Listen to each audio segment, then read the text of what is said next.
d'être révélé pour comprendre en fin de compte ce que l'Éternel a besoin de dire à son peuple. C'est pourquoi quand l'Éternel parle, ce qu'il fait pour donner une parole à quelqu'un, ça n'a rien à voir avec une discussion que nous pouvons avoir, vous et moi. Non, c'est une discussion spirituelle. La manière dont il va te parler n'est pas la manière dont toi tu vas parler à ton copain. Et la Bible dit bien, non? Personne ne te comprend à ce moment-là quand tu parles en langue. Pourquoi? Parce que tu es en train de dire des mystères, parce qu'en fin de compte, l'Esprit de Dieu qui vit en toi est l'Esprit de Dieu lui-même, et qu'il est en train de parler à Dieu pour toi, parce que toi, tu n'as pas la capacité de savoir ce que tu dois dire à Dieu. Donc, je relève un problème. Si vous ne parlez pas en langue, vous avez un problème. Parce que quand la Bible dit, écoutez bien ce que je vous dis, quand la Bible dit, ok, que tu ne sais pas toi-même ce que tu peux dire à Dieu, mais que c'est l'Esprit lui-même qui peut parler à Dieu. Quand tu vas être à court de mots, que ton langage humain n'est rien et n'est pas assez fort pour aller créer une percée spirituelle ou pour réaliser quelque chose, comment tu fais? Bien, vous dormez. Vous dormez, vous devriez avoir soif déjà dire Saint-Esprit, je dois parler en langue. Si tu ne parles pas en langue, tu devrais être en train de dire au nom de Jésus, je dois parler en langue. Oui, le peuple bouillant que je connais. Ok? Je dois être en train de parler en langue. Ce que je dis là, c'est très sérieux ce soir. Ok? Et plus loin, la Bible dit celui qui prophétise, au contraire, parle aux hommes, les édifie, les exhorte et les console. Ok? Donc, on voit bien qu'il y a deux missions qui sont totalement différentes. Il y a une mission qui est de parler, effectivement, à Dieu. Ok? Et il y en a un autre qui a une autre mission de parler aux hommes. Est-ce qu'on est d'accord? Donc ça veut dire que le don de parler en langue, premièrement, a été donné à l'homme pour qu'il ait la langue de Dieu. Mais je vais t'expliquer ça encore autrement. Je ne sais pas si vous êtes avec moi. Mais si je suis devant un Chinois, maintenant là, comment je fais? Nous n'allons pas pouvoir nous comprendre. Donc quand moi je parle à l'Éternel, oui, je sais qu'il comprend toutes les langues. Mais il y a des sujets qui sont très très forts que ta langue terrienne ne peut pas donner à Dieu. Et à ce moment-là, tu as besoin de la langue de Dieu pour communiquer avec Dieu. Mais écoutez bien. Les gens ont peur de parler en langue, les gens ne comprennent pas qu'est-ce que ça veut dire. Mais je suis en train de t'expliquer ce soir. C'est un lien entre toi et Dieu. Ok. C'est bien pour ça que d'ailleurs la première fois, lorsqu'il y a eu à la Pentecôte, comme on dit les baptêmes, les premiers baptêmes du Saint-Esprit, c'est d'abord la manifestation du parler en langue qui s'est manifestée. Okay? Parce qu'enfin l'homme recevait cette qualité de pouvoir parler à Dieu directement dans la même langue que lui. Okay? Même si nous savons aussi qu'ils ont parlé des langues qui étaient déjà connues sur la terre et qu'ils ne connaissaient pas eux-mêmes. Okay? Parce qu'il y a deux types de parler en langue, vous le savez. Parler en langue connue et parler en langue inconnue. Le parler en langue inconnue est lié justement au mystère. C'est-à-dire à une langue que la terre ne connaît pas ou n'a jamais entendue. Que quand les gens t'entendent parler en langue, ils disent il est fou, lui, ils sont fous, fuyons, partons de là. Mais ils n'ont pas encore compris en fin de compte. Alléluia. Ou du moins, c'est pas eux, vous n'avez pas encore compris. Quand tu comprends que le parler en langue est fait pour parler à Dieu, les gens n'auront pas l'occasion de dire que tu es fou en fin de compte. Pourquoi? Parce que tu vas comprendre que c'est pas pour eux que tu dois parler en langue. Est-ce qu'on se comprend ce soir? Je continue mon message, je l'arrête là. Les gens ne sont pas convaincus. Bon. Celui qui prophétise, donc, au contraire, parle aux hommes. Ok, et là, ça m'intéresse. Parce que Dieu, en fin de compte, est grand et puissant. Dieu ne s'est pas contenté de permettre que maintenant tu puisses parler avec lui, directement, dans sa langue mystérieuse, mais il permet aussi qu'à travers l'esprit que nous avons reçu, nous puissions aussi parler aux hommes. Mais c'est pas, le mot parler est un peu trop faible. Ok? Parce que le don de prophétie s'établit effectivement, il va communiquer, il va parler. Mais surtout, ce qui est important, c'est qu'il va édifier. Ça veut dire que quand on dit parler, on ne parle pas de n'importe quel type de parole qui va sortir de ta bouche. On est en train de parler d'une manière de dire quelque chose qui va apporter quelque chose à quelqu'un dans l'église. Qui va édifier, qui va bâtir quelqu'un dans l'église. Ou même peut-être toute l'église. Ok? C'est pourquoi il y a une différence entre les deux. La Bible dit plus loin au verset 4, celui qui parle en langue s'édifie lui-même, celui qui prophétise édifie l'église. Ok, il y a quelque chose que je veux voir avec toi. Que ce soit le parler en langue, que ce soit la prophétie, la Bible dit que les deux édifient. La Bible dit que les deux vont construire quelque chose. Ok? Mais c'est là où il y a quelque chose de caché derrière. Je veux que tu arrives avec moi. Ok? Les deux vont bâtir. Ok? Ce qui fait la différence, c'est qu'il y a un qui va bâtir. Qui va te bâtir? Toi. Écoute-moi. Et il y en a un autre qui va bâtir l'église. Ça veut dire quoi? Ça veut dire que l'église a besoin d'être bâtie, mais que toi aussi, tu as besoin d'être bâti. D'accord? Donc, écoute-moi, ce n'est pas le don de prophétie d'abord qui va te bâtir toi, mais c'est le parler en langue qui va te bâtir toi. C'est pourquoi si tu es tout seul chez toi, en train de dire les gens ne comprennent pas, mais tu es en train de te bâtir. L'esprit peut-être est en train de combattre quelque chose, un domaine de ta vie qui a besoin d'être combattu. L'esprit est en train de dire, maintenant tu vas arrêter de penser ainsi. L'esprit est en train de dire, mais voilà le problème, vous ne parlez pas en langue. Vous ne parlez pas assez en langue. Peut-être certains ne parlent pas en langue du tout. Il te manque quelque chose pour être bâti. Il te manque quelque chose pour être édifié. Et quand maintenant le parler en langue, les gens ont peur de parler en langue. Oui, mais non, ils cachent eux-mêmes le parler en langue. C'est comme un ouvrier qui viendrait avec son marteau et qui dit je laisse mon marteau dans la voiture. Qu'est-ce qu'il va clouer? Peuple de Dieu. À ce moment-là, retournez au temps de Jean-Baptiste. Il n'y avait pas besoin de parler en langue. Est-ce qu'on se peuple de Dieu? Vous savez, si moi personnellement je deviens ouvrier demain, je vais me battre pour qu'on me donne ma boîte à outils. Parce que si on ne me donne pas de boîte à outils, je sais que j'aurai des problèmes. Mais au lieu de se battre pour des sujets qui ne sont pas importants, battez-vous pour les choses qui vont vous bâtir. Vous êtes étonné que vous ne marchez pas par l'esprit, mais comment tu peux marcher par l'esprit si l'esprit même ne peut même pas manifester un parler en langue dans ta vie? Parce que c'est l'esprit lui-même qui va combattre pour toi, qui va te dire tu dois marcher par mon esprit maintenant. C'est par moi que tu dois marcher. Quand même tu dévis, c'est l'esprit lui-même qui va combattre pour toi. Est-ce que je parle à des gens? Sinon c'est en vain. Et la Bible dit donc deuxième fonction, et il y a effectivement donc le don de prophétie qui lui est utilisé pour bâtir, édifier son église. Ok? Donc ça veut dire que nous sommes là, et c'est là, je vais arriver sur, il y a quelque chose de caché, je vous dis. Quand nous sommes là, nous sommes bien, oui, vous êtes beaux, vous êtes belles, il n'y a pas de problème, alléluia. Mais il y a quelque chose que Dieu a décidé de faire pour vous tous. Le Seigneur a décidé de faire quelque chose pour vous tous. Ok? Parce qu'il y a une dimension du corps, et c'est pourquoi quand il a parlé des noces, il avait raison d'en parler, parce qu'il y a une dimension de préparation. Écoute-moi bien, quand une mariée va se préparer, elle va aller chercher la plus belle robe, et si elle a de l'argent, elle va payer même un couturier pour faire une robe sur mesure. Ça veut dire qu'il y a un temps de préparation et qu'il y a quelqu'un qui doit travailler pour qu'elle ait la robe. Est-ce qu'on est OK? L'église de Dieu doit être vue comme l'épouse de Christ. Pas seulement comme une église. Avant même de la voir comme une église, des fois, les gens les voient déjà comme une association. Alors, on n'est pas sorti de l'auberge. Ok? Parce que c'est ni une association, ni une église remplie de religiosité. D'accord? L'église de Dieu, c'est la future femme de Christ. Est-ce que ça comprend? C'est l'épouse de Christ. Et elle doit se préparer. Okay?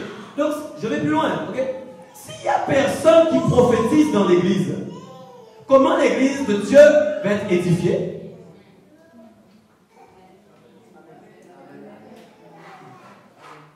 S'il n'y a personne pour prophétiser des paroles de Dieu, comment l'église de Dieu va être édifiée? Alléluia. Mais si par contre il y a des personnes qui ont le don de prophétie, alléluia, et que Dieu peut les utiliser pour parler à son église, l'église sera toujours avertie. La Bible dit que non seulement, le don de prophétie, regarde bien la différence. Dieu a dit, celui qui parle en langue parle aux hommes, ne parle pas aux hommes, mais à Dieu, personne ne le comprend. Ok, alléluia. Mais quand maintenant il a commencé à parler du don de prophétie, il a commencé à dire, celui qui prophétise au contraire parle, il édifie, il exhorte, il console. Il a commencé à donner plusieurs éléments. Okay? Pour bien faire comprendre, il y a des gens qui vont arriver peut-être dans l'église, ils sont tristes, ils ont besoin d'être consolés. S'il n'y a pas un homme qui a un don de prophétie pour donner la parole de consolation, la parole de consolation reste coincée dans le ciel. Aide-les, Père. Aide-les à me comprendre. La parole reste coincée dans le ciel. Ok? Parce qu'il faut à un moment que la prophétie trouve quelqu'un pour prophétiser sur la terre. Et oui, il faut que le langage descende sur la terre. Trouve quelqu'un pour prophétiser à quelqu'un. S'il y a deux personnes dans l'église ce soir qui ont besoin d'être exhortées, mais qu'il n'y a personne qui reçoit les deux paroles d'exhortation qui sont dans le ciel, elles ne recevront pas ces paroles ce soir. Et c'est ni l'apôtre, ni le pasteur, je ne sais pas, qui doit recevoir toutes les paroles de prophétie. Il a déjà assez de travail à faire. Commence à prophétiser sur ma vie moi-même. Commence à prophétiser sur ma vie au nom de Jésus. Parce que moi-même, j'ai besoin de paroles d'exhortation. Est-ce qu'on se comprend, peuple de Dieu? Est-ce qu'on se comprend? Vous êtes motivé pourquoi? Qu'est-ce que vous voulez recevoir de Dieu? Alléluia. Je vais aller plus loin. Je n'ai pas fini, je vais aller plus loin. Okay.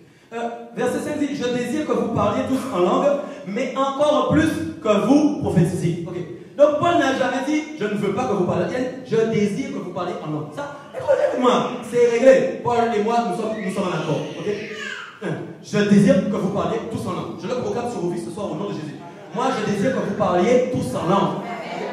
Il n'a pas minimisé le fait que vous deviez tous parler en langue parce qu'il savait que le don de prophétie était plus grand que le don de parlement.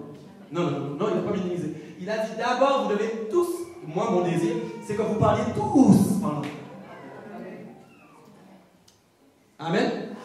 Et ensuite, il a dit non, je désire que vous parliez tous en langue, mais encore plus que vous prophétisiez. Ça veut dire qu'en gros, je veux tous que vous parlez, mais attention. Mais encore plus, ça veut dire quoi? Parce qu'il sait à un moment que la prophétie a un impact majeur. Prophétie qui veut dire normalement que tu parles de la part de Dieu. Ok? Donc si tu dois parler de la part de Dieu à quelqu'un, tu dois être compréhensible. Nous sommes d'accord? Alléluia. Tu dois être compréhensible. Amen. Plus grand que celui qui parle en langue, à moins que ce dernier n'interprète pour que l'Église en reçoive de l'édification. Ok. Alléluia. Donc le parler en langue peut atteindre un niveau qui serait presque celui du don de prophétie à partir du moment où il y a quelqu'un qui est en train de l'interpréter. Parce que Dieu peut décider de parler par sa propre langue, par la bouche de quelqu'un, mais qu'au même moment, il donne l'interprétation pour faire comprendre à cette personne ce qu'il est en train de lui dire. Alors à ce moment-là, le parler en langue prend une valeur qui est aussi grande presque que celui du don de prophétie. Est-ce que tu es avec moi ce soir? Alléluia. Ok? Donc je veux que vous compreniez ce soir ce que vous devez rechercher et pourquoi c'est important. Mais je ne suis pas encore arrivé. Je ne suis pas arrivé encore là où je veux aller avec toi. Alléluia. On va prendre Éphésiens 2, versets 20 à 22. Éphésiens 2, versets 20 à 22. Et je veux continuer. Vous avez été édifiés sur le fondement des apôtres et des prophètes. Jésus-Christ lui-même étant la pierre angulaire. En lui, tout l'édifice bien coordonné s'élève pour être un temple saint dans le Seigneur. En lui, vous êtes aussi édifiés pour être une habitation de Dieu. Qu'est-ce que pour être une habitation de Dieu Allah.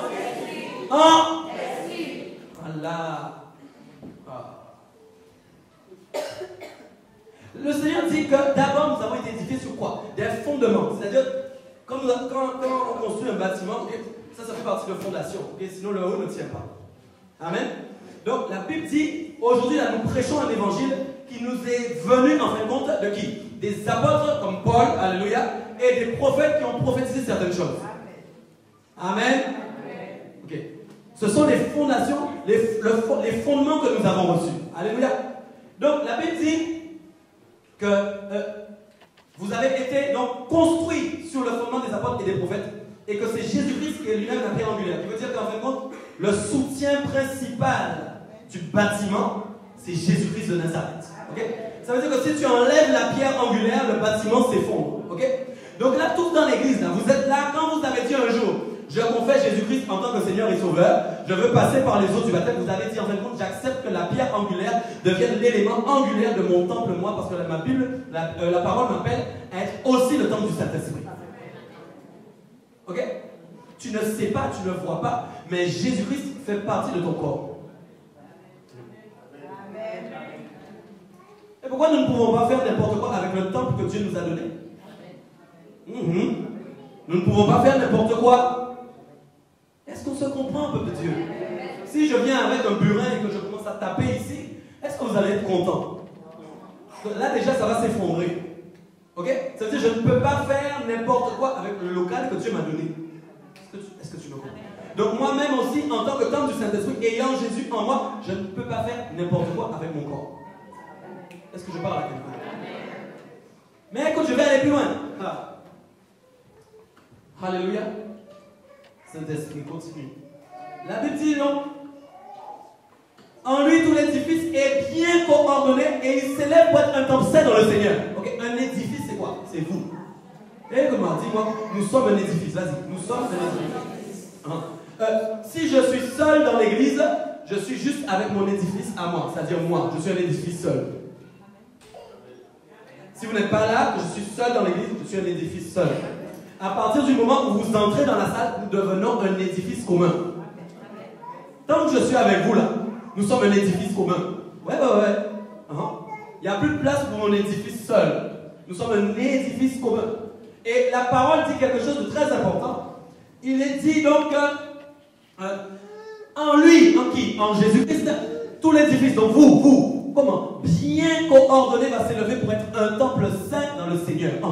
Le mot qui accompagne le mot temple, c'est le mot saint. Et il y a un autre mot qui est important, il dit bien coordonné. Dis-moi, bien coordonné. Ok, écoute-moi bien. Si je suis assis, ok, et que je me lève comme ça, je ne sais pas si je suis bien coordonné. Non, mais je te parle avec des images pour que tu comprennes. Ok? Mais si je me lève normalement et que je commence à marcher, tous mes membres sont bien coordonnés avec moi-même. Est-ce que tu comprends ce que je suis en train de te dire? Donc la Bible appelle l'Église à être bien coordonnée et à devenir un temple saint. Mais j'ai une mauvaise nouvelle. Derrière Esprit, il y a Saint et devant Esprit, il y a Saint aussi. Saint-Esprit ou Esprit Saint. Comme tu veux. Mais oui. Ça veut dire quoi? Tu ne peux pas être un temple saint s'il n'y a pas l'Esprit. Donc pour que l'édifice qui est là ce soir, écoute-moi, puisse se lever, il faut qu'il y ait déjà un parler en langue dans ta communion personnelle qui est en train de te bâtir toi, pour qu'au moment où tu rentres ici, déjà tu es préparé par l'Esprit de Dieu. Tu entends bien? Il faut que quand même vous êtes là, ici, là, que maintenant il y a une prophétie, une parole qui sort de la bouche de l'Éternel pour à chaque fois bâtir l'église, pour commencer à préparer l'église. Pourquoi? Pour qu'elle soit bien coordonnée. Pourquoi? S'il y a quelque chose qui dévie, il y a une prophétie qui doit proclamer qu'il y a quelque chose qui dévie. S'il y a quelque chose qui est dans l'erreur, il y a une prophétie qui doit sortir pour dire qu'il y a quelqu'un qui est dans l'erreur. S'il y a un péché, il y a une prophétie qui doit sortir pour dire qu'il y a un péché. S'il y a un démon, il y a une prophétie qui doit sortir pour dire qu'il y a un démon. À ce moment-là, l'Esprit commence à travailler, à bâtir l'église et il commence à fonder l'église. Alléluia. Ne venez pas comme si vous étiez des baptisés de gens, que vous vous asseyez là. Là, il y a le feu dans l'église, mais toi-même, tu n'es dans aucun feu. À chaque fois que le feu passe, il passe loin de toi parce qu'il voit que tu n'aimes pas le feu.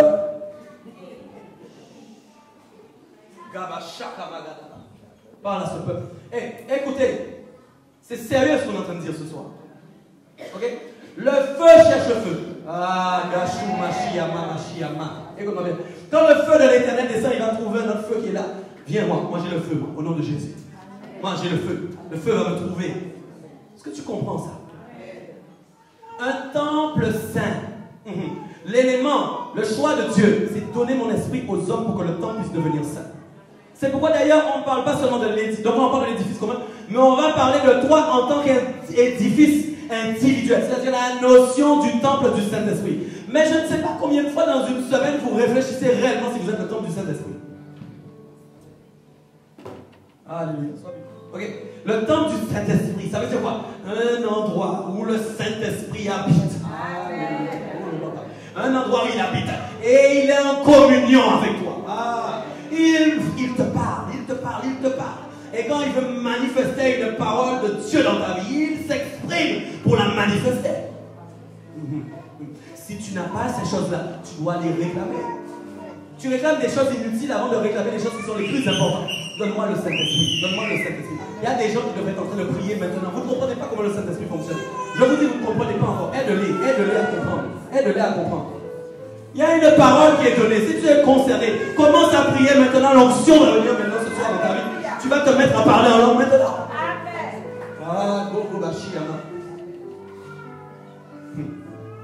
Nous ne sommes pas en train de parler de choses naturelles. Nous sommes en train de parler de choses surnaturelles. Les choses surnaturelles dépassent l'homme. Et il y a des gens qui sont gênés même par ce que je suis en train de dire maintenant. Parce que leur être naturel est dérangé par les choses surnaturelles de Dieu. Mais au nom de Jésus, tu dois les comprendre, tu dois les saisir. Que l'Esprit de Dieu te touche au nom de Jésus. Les gens croient qu'ils sont encore à l'époque de Jean-Baptiste. Tant de sacrifices, tant de souffrances pour que tu reçoives l'Esprit. Que Dieu te parle en direct. Qu'est-ce que tu fais? Qu'est-ce que tu fais? Moi, je ne te prête pas mon feu. Tous les pasteurs, les gens rencontrent des pasteurs, impose-nous les mains pour recevoir ton feu. Laisse-moi payer mon prix avec mon feu, va payer ton prix pour recevoir ton feu.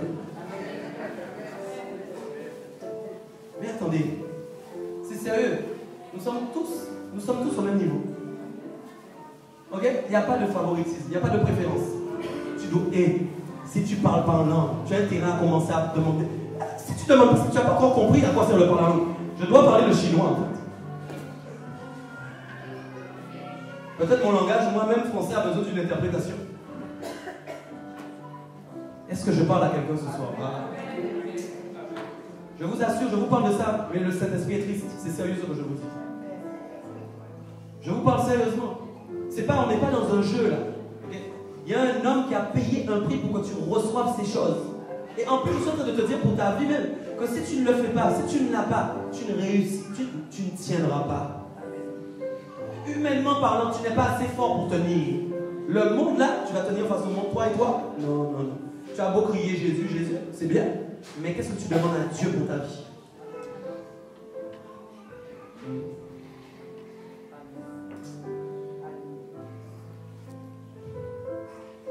Moïse avait dit, en Nombre 11:29, es-tu jaloux pour moi, puisse tout le peuple de l'Éternel être composé de prophètes et veuille l'Éternel mettre son esprit sur eux. Moïse était un homme, c'était un avant-gardiste, vraiment un homme qui avait vu en avant. Il avait compris déjà que l'homme ne pouvait pas être bâti dans la présence de Dieu sans la présence de son esprit. Moïse dit, j'ai expérimenté sa présence. Moïse pense, j'expérimente sa présence. Moïse dit, j'expérimente. Tu peux me prendre pour un fou, je sais où je suis. Regarde. J'expérimente sa présence. J'expérimente sa présence. Combien d'entre vous expérimentent sa présence? Vous connaissez un Jésus? Peut-être, oui. Mais est-ce que vous expérimentez la présence de Dieu? Vous avez tellement pas l'habitude d'expérimenter sa présence, vous n'arrivez même pas à savoir quand c'est sa présence ou pas. Quand l'autre vient avec des imitations, vous êtes incapable même de vous rendre compte que c'est une imitation parce que vous croyez connaître la présence de Dieu. Vous ne la connaissez pas. Je vous parle comme Dieu me dit de vous parler. C'est une promesse qui a été faite à vous tous ici. Si vous avez accepté Christ, si vous êtes baptisé au nom de Jésus, si vous êtes vrai et sincère, le Saint-Esprit doit descendre. Donc sur la doit descendre. J'étais avec quelqu'un cet après-midi, elle pourrait vous témoigner. Elle pourrait vous témoigner elle-même. Comment l'Esprit est descendu sur elle. Quelles sont vos demandes? Elle s'est mise à parler en langue. Quelles sont vos demandes? Qu'est-ce que vous demandez à Dieu? Le Seigneur me montre. Moi, le plan de Dieu est entre mes mains comme ça. Alléluia. Je vois qu'est-ce qu'il te manque. Alléluia. Je ne travaille plus dans la même dimension. Peut-être que tu vas me prendre pour un orgueilleux. Alléluia quand je dis ça. Mais je sais là où Dieu m'emmène et je sais ce qu'il me montre. Le plan de Dieu est dans ma main comme ça. Je sais ce qu'il manque à cette église pour qu'elle aille plus loin.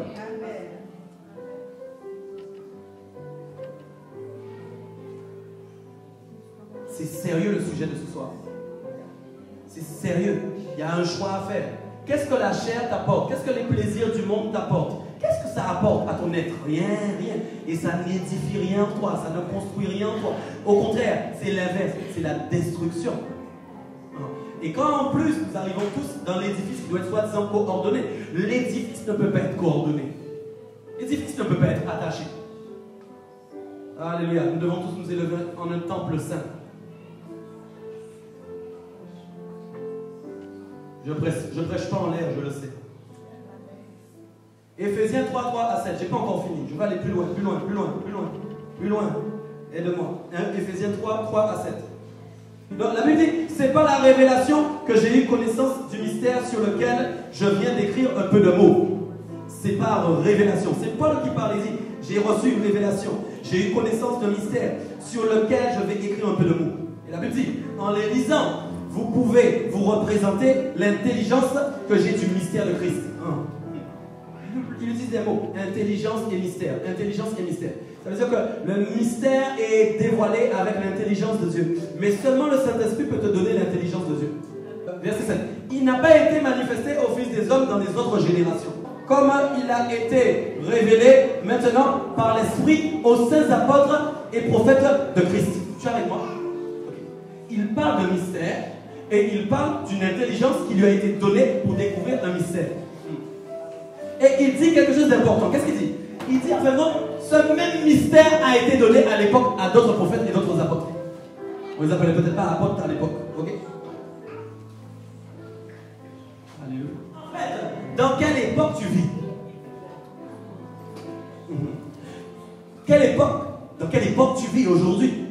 Tu vis dans l'époque où la révélation des mystères qui avaient été donnés dans l'Ancien Testament ont maintenant été révélés aux saints apôtres et aux saints prophètes. Donc, tu es dans une époque de révélation. Tu vis une époque de révélation. Ça veut dire quoi? Les choix que tu fais pour ta vie, les choses que tu entreprends, tu peux les entreprendre dans la dimension de la révélation de Dieu. Mais il faut que l'Esprit te parle. Il faut que l'Esprit soit en toi. Il dit encore une chose qui est très importante. Il dit, verset 6, si on peut lire. Ce mystère, c'est que les païens sont comment? Les païens. Écoute-moi, comment les païens sont? Ok, tu étais quoi? Tu étais quoi? Tu étais un païen. Tous ici, vous étiez des païens. Avant d'accepter le Seigneur Jésus en tant que Seigneur et Sauveur, nous étions des païens. Païens, c'est quoi? Les gens du monde, des étrangers. Et encore plus, des étrangers à la promesse. Alléluia. Parce que nous ne faisions pas partie de ceux qui avaient été élus par Dieu au moment où il avait choisi Abraham. Ce sang-là ne voulait pas en toi. Donc, la Bible dit, nous sommes les païens qui étaient en fait comme des étrangers. Des gens qui parlent diverses langues. Des gens qui ont des cultures différentes. On arrive. Des gens, en fin de compte, qui ont une manière de vivre qui est différente. Est-ce qu'on est OK? Est-ce que je vis comme un Italien? Est-ce que je vis comme un Camerounais? Est-ce que je vis, je ne sais pas, comme un Chinois? Non, non. Les Chinois ont leur culture, les Guadeloupéens ont leur culture, les Camerounais ont la leur. Donc, qu'est-ce qui peut nous unir ensemble? Non, nous n'avons pas les mêmes cultures. Il n'y a que quand ils font des grands matchs de football, l'Eurovision, la Coupe du Monde, etc. Ils sont rassemblés pour un même but, le football. Oui, parce qu'il n'y a qu'un but et un objectif qui peut assembler les gens, même s'ils ont diverses cultures, même s'ils ont diverses origines. Le Seigneur a décidé de choisir le Saint-Esprit. Sans ballon, ils auront beau être deux équipes sur le terrain. Il n'y aura pas de match de football sans le ballon. Ou alors c'est un nouveau jeu qu'ils ont inventé, le football.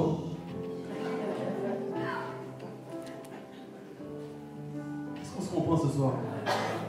Et écoute, mon frère Christian, j'aime ça quand tu rigoles. Alléluia. Écoutez bien, j'ai pas fini. Il dit encore, en fait, donc, il a dit qu'il y a un mystère qui était important. Il y a un mystère qui avait été donné à l'époque. Le même mystère maintenant a été révélé aujourd'hui. Et donc, qu'est-ce qu'il fait? Il va dire, ok, je vous dévoile le mystère. Donc, je vous le dis, voilà, le mystère qui était caché pendant tant d'années, que les prophètes ont prophétisé, mais ils ne savaient pas en fait quelle était la révélation de cette parole qu'il donnait. Il a dit, ils sont cohéritiers. Il va rajouter à tout. Il dit, ils font quoi? Je veux que tu le sais. Ils forment un même corps. Lis. Et ils participent à la même promesse en Jésus-Christ par l'évangile. Lis avec moi. Dont j'ai été fait ministre selon le don de la grâce de Dieu qui m'a été accordé par l'efficacité de sa puissance. Trois choses. Cohéritiers, forment un même corps et participent à la même promesse. Tu es avec moi? Dis avec moi. Cohéritiers. Forment un même corps. Et ils ont droit à la même.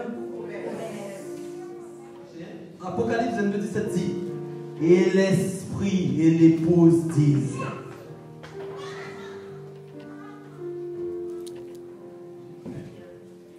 Et l'esprit et l'épouse disent.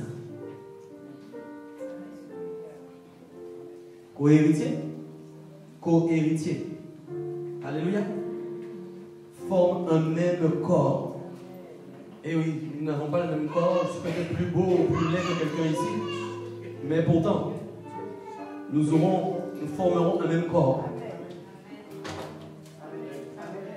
Nous allons partager la même promesse. L'époux, l'esprit et l'épouse disent, viens.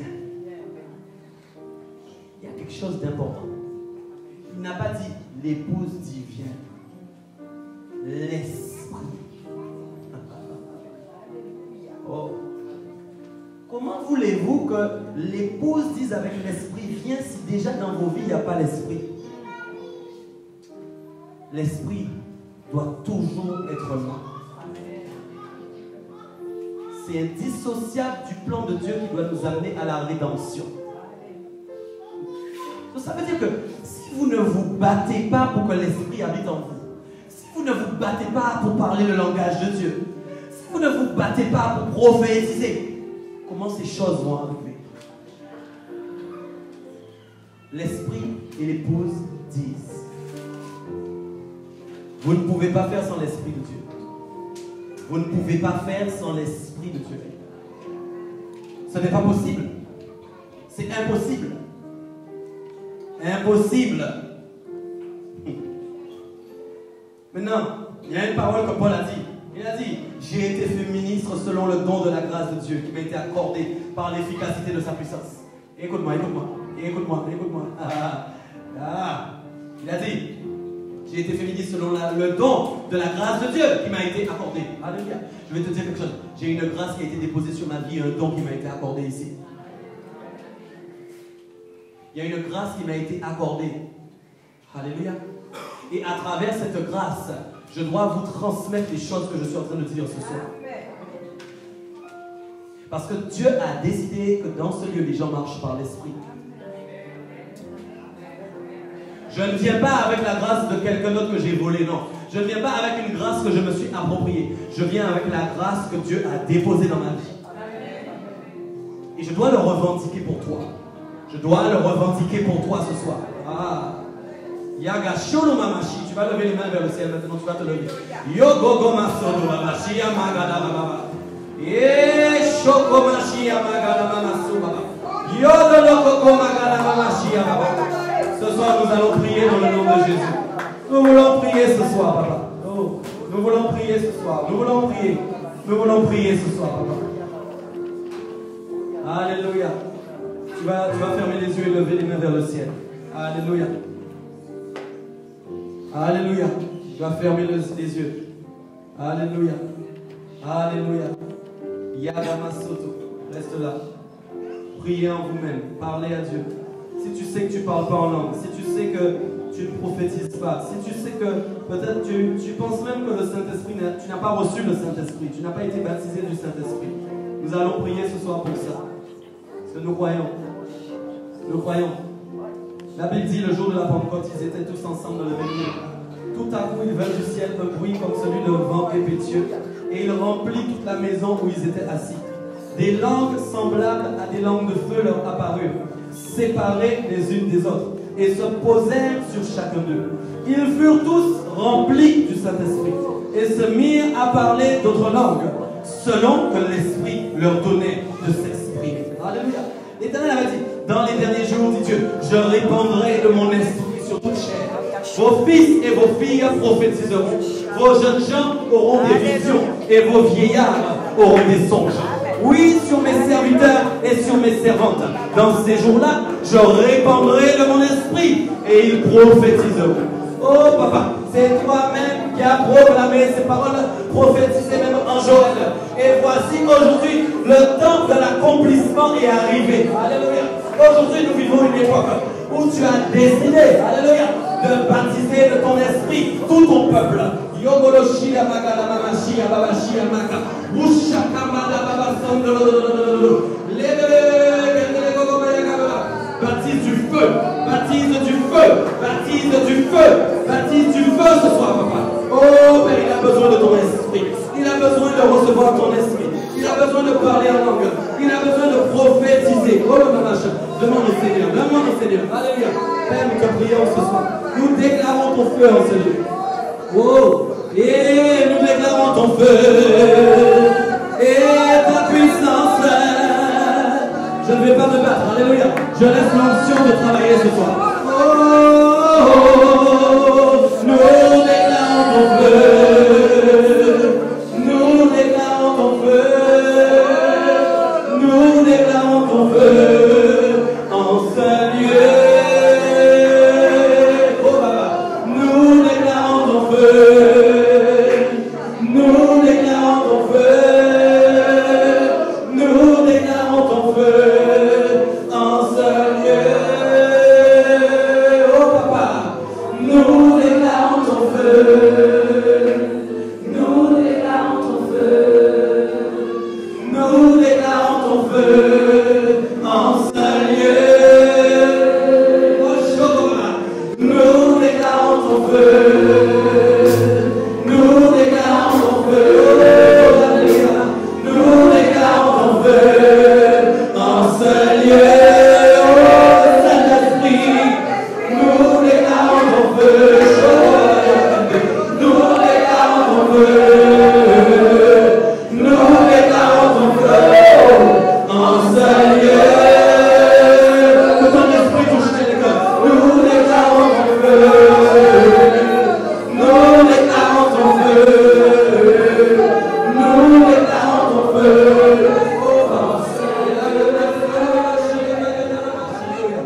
tous ceux qui se sont sentis concernés par ce message de ce soir. Alléluia. Le Seigneur va faire dans ta vie. Tu peux en être certain. Amen. Tu dois avoir la foi. Vous savez, parfois, l'incrédulité est un élément majeur qui empêche que les choses se réalisent. Alléluia. Donc tu dois avoir la foi en cette parole que Dieu a donnée. Amen. Et tu vas prier pendant tous les jours qui vont suivre. Alléluia. Tu vas dire au Seigneur de faire dans ta vie. Alors tu vois qu'il manque quelque chose. Alléluia. À travers ce que tu as entendu ce soir, tu vas prier et tu vas demander à Dieu la promesse. Alléluia. La promesse. Peut-être le Saint-Esprit est déjà là, mais il a été caché, couvert. Il n'a pas pu trouver de place pour se manifester. Alléluia. Alors maintenant, il faut qu'il ait toute la place pour se manifester. Alléluia. Peut-être aussi tu as des choses à confesser dans ta vie qui bloquent. Je vous dis tout ce que le Seigneur met sur mon cœur. C'est peut-être le temps de prendre un rendez-vous avec ton pasteur. Alléluia. Peut-être il y a des péchés qui sont présents dans ta vie. Il y a un mode de vie dans le péché qui empêche à l'Esprit de Dieu de se manifester en toi. Vous savez, il y a quelque chose de très important. L'Esprit a besoin de place. Il veut de la place. Alors donne-lui de la place. Alléluia. Donne-lui de la place. Je peux lui dire, je te donne de la place ce soir. Je te donne de la place. Oui, Seigneur. Touche ton peuple. Touche ton peuple. Alléluia. Ok. Je vais faire une demande avant de terminer mon message.